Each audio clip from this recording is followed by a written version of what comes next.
Hello, welcome to the video, to the podcast, to the series of highlights from my games over the year, whatever you want to call it. This video is basically going to be a similar type thing to the Logan Paul v KSI one I did a year or so ago, where I gave my opinion on the fight and who I wanted to win, etc. In this video, I'm going to be basically giving my thoughts and opinions on Ricky Gervais, on some of his belief systems, on some of the things he's done. I want to be looking at some of the things that I think he's done that are brilliant, and some other things where maybe in his beliefs I feel like I kind of almost want to offer people more hope, because a lot of his beliefs that he has, many people have in the world, kind of about the life being finite and life being temporary and there not being anything beyond what we see around us. And yeah, if someone stumbled across this video and you're watching this and you fall into that bracket of belief, then I also want to shed a bit of hope beyond that sort of thinking. But firstly, I'd just saying some positives about Ricky Gervais. He's obviously a funny guy. He's obviously a great comedian.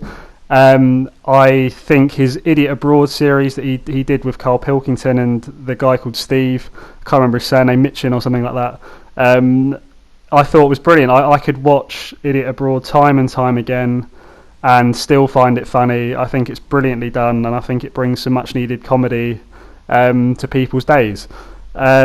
He's also done a fantastic series, Ricky Gervais, on Netflix called The Afterlife, and I'd really encourage you to watch it if you haven't already.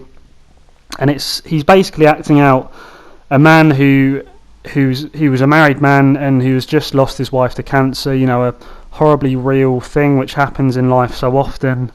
Cancer's such a horrible thing, and he's basically kind of living this life following her death, and working through depression. In many ways it's quite a sad series, but it's very interesting to see how the character who Gervais is playing kind of finds meaning in life through various different ways. He starts off by sort of, because he's so at the end of himself with depression and he's almost wanting to end his life, he kind of doesn't care about anything, and he sort of treats it as a superpower. Like, I can do whatever I want, I don't care even if I die, because I'll be happy with that. And he kind of just lives without fear. There's a couple of teenagers that threaten him in an alleyway, and because he just doesn't care, worst case scenario, if he came off worse against them, he just smacks them around the face and carries on with his day. And there's kind of a freedom there that he had, and kind of fighting wrongs in the world with wrong, which is obviously not ideal, but he was kind of initially finding meaning out of that.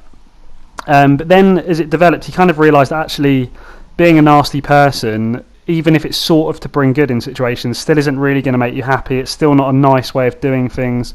We've been created with morals and things which I guess don't entirely align with bringing good out of evil.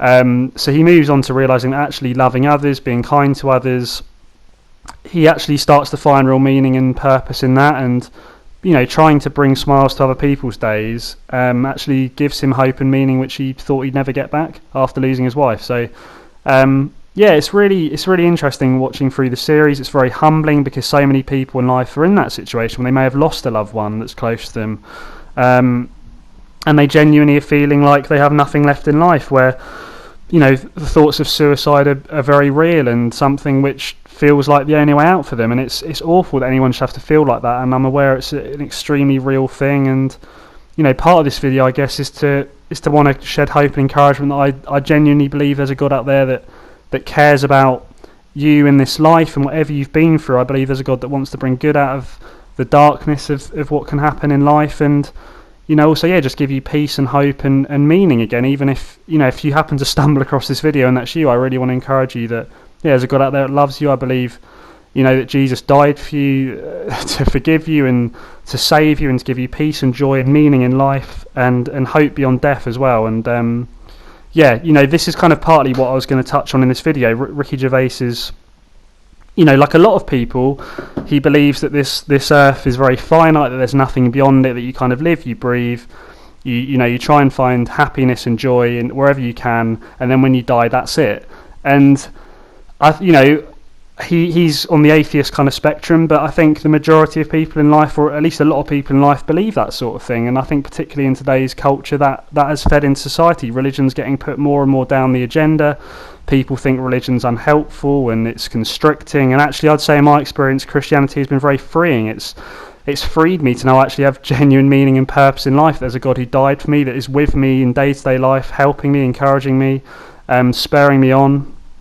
I find it's transformational to my life, and some of the kind of rules, so to speak, which people think about it are actually there to help us, and they're not supposed to be there in a constricting way. Jesus came to save us by grace, and we're always going to mess up. I always am going to do things wrong, and actually the message of the Bible and the gospel and of what Jesus has done for us is that no matter what you've done wrong, you can be forgiven. And the Bible gives us guides on ways to live for our good, to help us. Having a day of rest is something that's good for us. We all need it, otherwise we'll burn out. Not murdering, not lying, not cheating, they're there for a reason. We're going to have a better society if people aren't doing those things.